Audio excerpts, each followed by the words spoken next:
Assalamualaikum warahmatullahi wabarakatuh. Apa kabar anak solihah solihah kelas 5 STT Utsman bin Affan? Semoga semua selalu dalam keadaan sehat walafiat dan selalu dalam lindungan Allah Subhanahu wa taala. Amin ya rabbal alamin.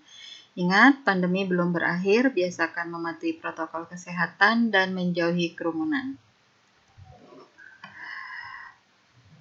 Untuk materi hari ini, alhamdulillah kita sudah masuk ke tematik 5G. Peristiwa dalam kehidupan, subtema 1, peristiwa kebangsaan masa penjajahan, pembelajaran 3, 4, dan 6, muatan pembelajarannya PPKN ya. Jadi tolong disiapkan alat tulis dan buku paket tematik 5G. Baik, tujuan pembelajaran kita hari ini pertama dapat menjelaskan faktor terjadinya keragaman budaya di Indonesia. Yang kedua dapat menjelaskan karakteristik suku-suku bangsa di Indonesia, dan yang terakhir menjelaskan sikap menghadapi keragaman dalam kehidupan sehari-hari ya. Kita mulai. Dibuka halaman 21 pada buku paket tematik 5G, yaitu menjelaskan faktor terjadinya keragaman budaya di Indonesia. Kita lihat dulu pada layar video di sebelah kiri pada gambar berwarna biru ya. Mengapa sih politik divide et impera mudah sekali diterapkan di Indonesia ya? Karena yang pertama, latar belakang suku, ras, agama, dan budaya yang beragam di Indonesia ya. Divide et impera itu kan politik adu domba. Jadi karena banyak keragaman di Indonesia, maka hal tersebut mudah sekali masuk ke Indonesia, mudah sekali diterapkan di Indonesia. Baik, faktor penyebab keragaman budaya yang ada di Indonesia. 1. Indonesia merupakan negara kepulauan dengan lingkungan alam yang beragam. Maksudnya, masyarakat yang tinggal di Indonesia itu bermacam-macam. Ada yang di pesisir pantai, dan yang pastinya di pesisir pantai itu tidak sama kebiasaannya dengan masyarakat yang tinggal di pegunungan. Yang kedua, beragamnya suku bangsa dan ras yang ada di Indonesia. Ya, sebagaimana kita ketahui, ras adalah suatu kelompok manusia yang memiliki ciri-ciri fisik bawaan yang sama, itu ras namanya. Kalian bisa lihat di buku paket ya, ras yang ada di dunia itu ada 4. Silakan dibuka halaman 22 ya. Yang pertama Kaukasoid, Mongoloid ya, kemudian Negroid dan Australoid. Ya, dan suku-suku dan contoh-contoh ini pun memiliki subras turunan ya, dari ras utama yang ada di dunia, kemudian mereka mempunyai turunannya yaitu disebut subras. Nah, Indonesia itu ada di Mongoloid ya, Mongoloid. Adanya di Asia mana Indonesia? Asia Tenggara ya, Malayan, Mongoloid di Asia Tenggara. Kemudian di Indonesia juga ada subras dari ras Negroid, yaitu adanya di Melanesian di Papua ya. Jadi ada 2 subras di Indonesia yang diwakili dari Malayan Mongoloid dan Melanesian di Papua. Nah, ini salah satu ras yang ada di Indonesia. Kemudian yang ketiga, pengaruh kebudayaan luar ya. Sebagaimana kita ketahui pada masa penjajahan, mengapa bangsa-bangsa dari Eropa maupun dari Asia Barat dan yang lainnya itu datang ke Indonesia. Salah satunya adalah Indonesia merupakan negara penghasil rempah ya.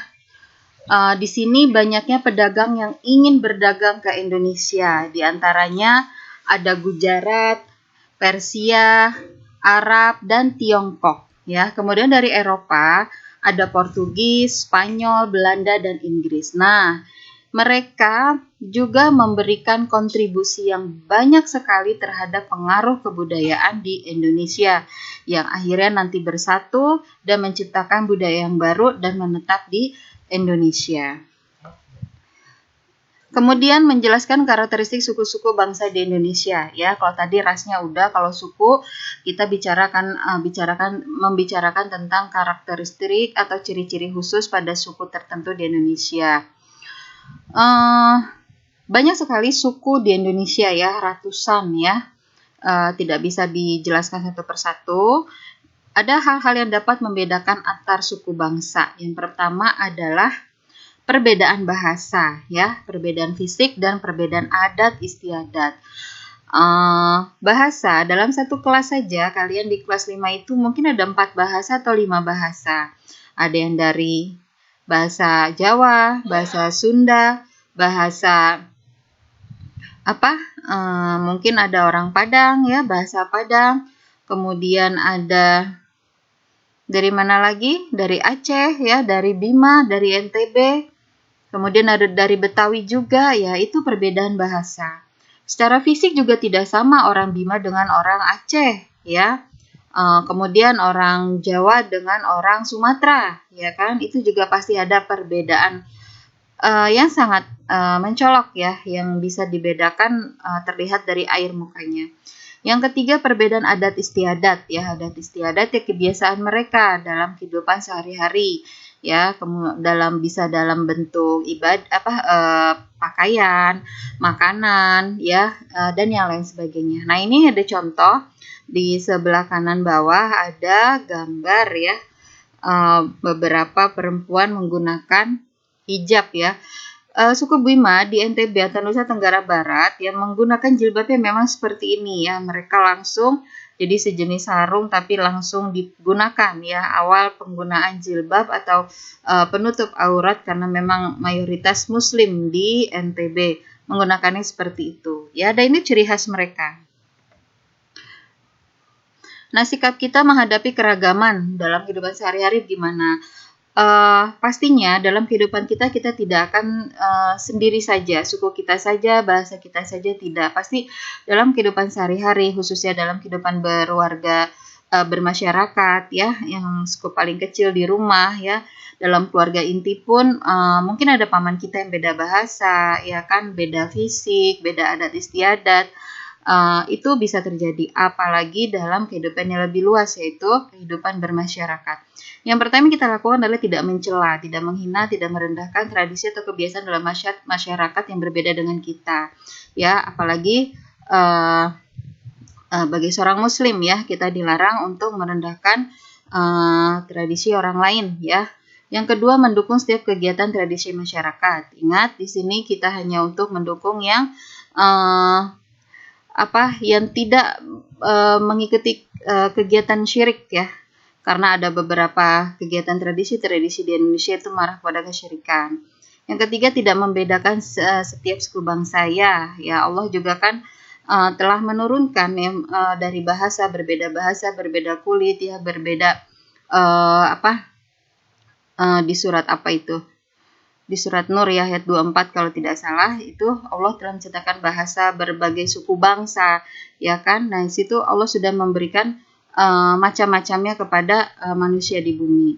Jadi kita tidak boleh membeda-bedakannya. Yang keempat, tidak membanggakan suku sendiri. Ya, ingat bahwa sesungguhnya di lingkungan kita itu banyak keragam suku bahasa yang ada. Jadi kita tidak boleh mengagungkan suku bangsa kita sendiri. Faktor penyebab terciptanya masyarakat yang majemuk, ya. Majemuk itu maksudnya yang banyak, yang beraneka. Yang pertama, faktor letak geografis, ya. Indonesia secara geografis kan terletak di antara dua benua dan 2 samudera. Kemudian merupakan jalur persimpangan transportasi laut dunia, ya. Yang kedua, faktor sejarah Indonesia, percampuran budaya asing karena penjajahan. Makanya di Indonesia berbagai macam adat istiadat yang tercampur dari budaya luar, itu salah satunya karena faktor sejarah Indonesia. Yang ketiga, faktor keragaman kenampakan alam, ya, kondisi alam Indonesia yang tidak sama, ada yang di pegunungan, dataran rendah, dataran tinggi, di pesisir, menyebabkan terciptanya masyarakat yang majemuk, ya, yang beraneka ragam di Indonesia. Terus bagaimana kita memaknai keragaman sebagai identitas bangsa Indonesia? Yang pertama yang harus kita ingat bahwa semangat persatuan para pejuang, ya, para pahlawan kita diwujudkan pada Kongres Pemuda kedua, yaitu pada tanggal 27 sampai 28 Oktober, sehingga menghasilkan sebuah sumpah persatuan, yaitu Sumpah Pemuda. Nah, ini memaknai keberagaman, ya, Sumpah Pemuda. Pemuda berarti kan semua yang merasa bagian dari usia pemuda. Berarti kan berbagai jenis orang, berbagai jenis suku, berbagai jenis fisik, ras ya. Dan mereka di situ berjuang satu untuk apa? Untuk identitas bangsa Indonesia, sehingga menghasilkan satu sumpah persatuan, yaitu Sumpah Pemuda ya. Sudah hafal ya Sumpah Pemuda dan harus hafal ya. Ini sudah ada, nanti tinggal kalian catat ulang di buku paket atau bisa cari sendiri di internet juga boleh. Yang penting wajib hafal ya. Nanti akan Ibu keluarkan di penilaian-penilaian harian.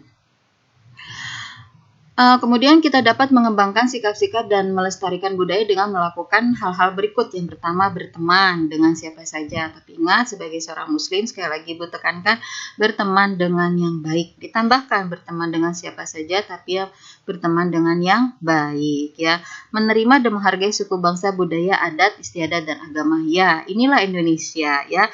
Bhinneka Tunggal Ika, berbeda-beda tapi satu jua. Satu untuk apa? Satu untuk negara pastinya. Tidak merasa kebiasaan suku bangsa sendiri yang lebih baik ya, sebagaimana yang sudah Bulia singgung di awal. Kita tidak boleh merasa ras kita yang paling bagus, paling tinggi, paling baik ya, sehingga merendahkan ras, bahasa, suku, agama yang lain. Tidak ya. Hal ini kita kembangkan kenapa? Untuk melestarikan budaya yang ada di Indonesia. Di sini ada tugas ya, kalian membuat poster promosi kebudayaan daerah ya. Sumbernya bisa kalian dapat dari internet. Ingat ya, setiap mengakses internet, mohon pendampingan sama orang tua. Dilarang melakukan sendiri. Yang kedua, setelah kalian mendapatkan informasi ini, kalian bisa print out ya, kemudian ditempel pada kertas karton. Kemudian ini waktunya 1 pekan ya, dari mulai hari ini Senin sampai Senin depan. Kemudian ditambah dengan tulisan ya, jadi kalian ada informasi tulisan dari gambar yang kalian cari. Kalian bisa cari melalui internet, kemudian di print atau melalui majalah, koran, buku, dan yang lainnya boleh. Ya, dihiasi jangan lupa ya, karena ini promosi. Nah, ini Bulia ada beberapa contoh bentukan poster promosi. Ya, misalnya dari I Love Batik, ya kan, Welcome to Java, I Love Batik, ya kan, ini kan salah satu promosi untuk daerah Jawa yang terkenal dengan batiknya.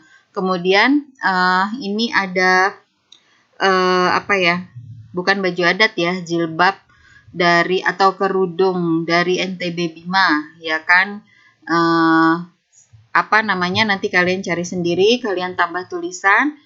Kemudian yang ketiga ini ada pertunjukan wayang kulit, ya kan, pertunjukan wayang kulit, ya. Apalah kalian tambahkan, kalian bisa searching di internet untuk kalimat-kalimat promosi itu seperti apa. Ya, yang terakhir ini ada Provinsi Aceh ya, budaya budaya dan kekhasan ya, kekhasan Provinsi Aceh. Nah, nanti kalian cari seperti ini ya. Kalian buat, kalian tempel di kertas karton, ya boleh berdasar putih, merah, kuning, hijau, dan lainnya terserah. Setelah itu kalian hias ya, jangan lupa ada informasi dari gambar ya, jangan gambar saja, nanti Bulia bingung ini promosi daerah mana.